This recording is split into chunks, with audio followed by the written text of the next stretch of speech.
برادران اسلام، یہ مہینہ مبارکہ جو ہے، شہر مبارک جو ہے، رمضان مبارک جو ہے، یہ سراپا ہی اللہ کی طرف سے انعام ہے۔ جیسے کہ بعض روایات میں یہ بھی آتا ہے کہ اس کا پہلا عشرہ جو ہے وہ اللہ تعالیٰ کی طرف سے رحمت کا حصہ ہے، اور دوسرا جو ہے وہ مغفرت بخشش کا ہے، اور تیسرا عشرہ جو ہے وہ عتق من النار، جہنم سے آزادی کے پروانے ملتے ہیں۔ تو یہ مہینہ ایک اتنا عظیم اور مقدس مہینہ ہے کہ اسی میں اللہ نے قرآن کو نازل فرمایا ہے۔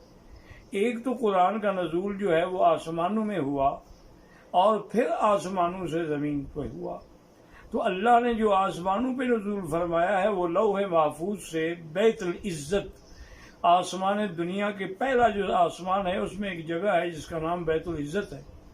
تو اللہ نے قرآن پاک کو لوح محفوظ سے بیت العزت میں جو اتارا ہے تو وہ اسی رمضان میں ہے کہ انا انزلناہ فی لیلۃ القدر وما ادراک ما لیلۃ القدر لیلۃ القدر خیر من الف شہر۔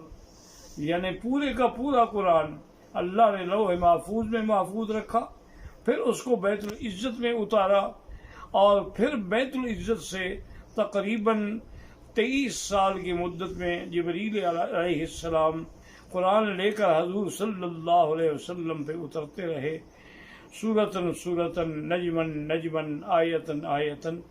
اور وہ پہلی ابتدا جو ہے نزول الی الارض میں وہ بھی 24 رمضان المبارک ہے۔ تو یہ شرف بھی اسی مہینے کو حاصل ہوا ہے، اور یہ کتنی بڑی عظیم سعادت ہے ان لوگوں کے لیے کہ جن کو اللہ نے ایمان کے لیے حضور پاک عطا فرمایا جو امام الانبیاء والرسل ہیں، اور اللہ نے کتاب وہ عطا فرمائی جو تمام کتابوں سے افضل ہے، اور اللہ تبارک و تعالیٰ نے ہمیں یہ مہینہ اور اس کے مدارج جو مراتب ایسے عطا فرمائے جو ساری دنیا سے افضل ہے۔ حتیٰ کہ اسی رمضان پاک میں دیکھیں کہ اللہ کے الفاظ قرآن پہ غور کریں۔ اللہ کا سارا قرآن تو قرآن ہے، اللہ کا کلام ہے، لیکن دیکھیں فرمایا یا ایھا الذین آمنوا، اس سے اشارہ ہوا کہ یہ حکم ہم اپنے ایمان والوں کو دے رہے ہیں، ہم اپنے پیاروں کو دے رہے ہیں۔ جیسے کہ ایک باپ اپنے بچے سے کہتا ہے کہ میرے پیارے بچے یہ تمہارے لیے لایا ہوں میں۔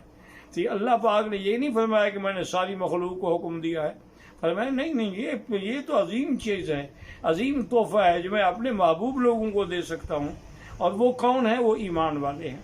یا ایھا الذین آمنوا کتب علیکم الصیام۔ پھر اللہ نے یہاں لفظ فرض نہیں فرمایا، اللہ تبارک و تعالی نے لفظ کتبہ فرمایا۔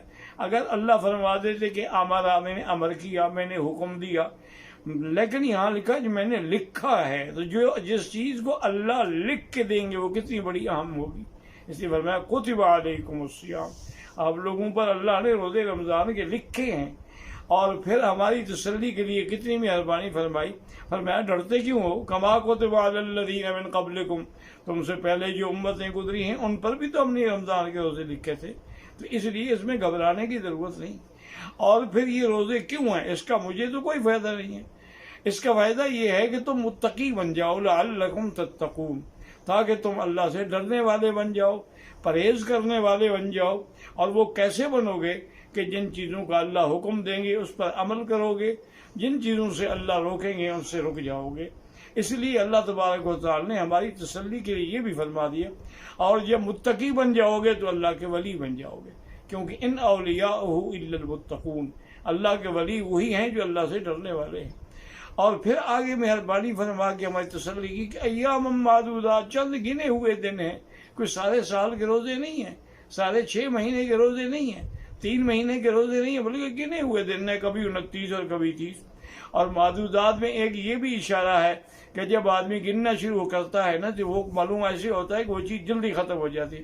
آج پہلا روزہ ہو گیا جی، آج دوسرا ہو گیا جی، آج تیسرا، او یار آج تو 27 آ گئی۔ تو اس لیے یہ ایام معدودات۔ پھر اللہ نے ایک اور بھی کرم فرمایا کہ اگر تم میں کوئی بیمار ہے، من کان منکم مریضا او علی سفر یا مسافر ہے، فعدۃ من ایام اخر، وہ ان دن قضا کر سکتا ہے، روزے نہ رکھے تاکہ اسے سفر میں تکلیف نہ ہو، تاکہ اسے کی بیماری میں تکلیف نہ ہو۔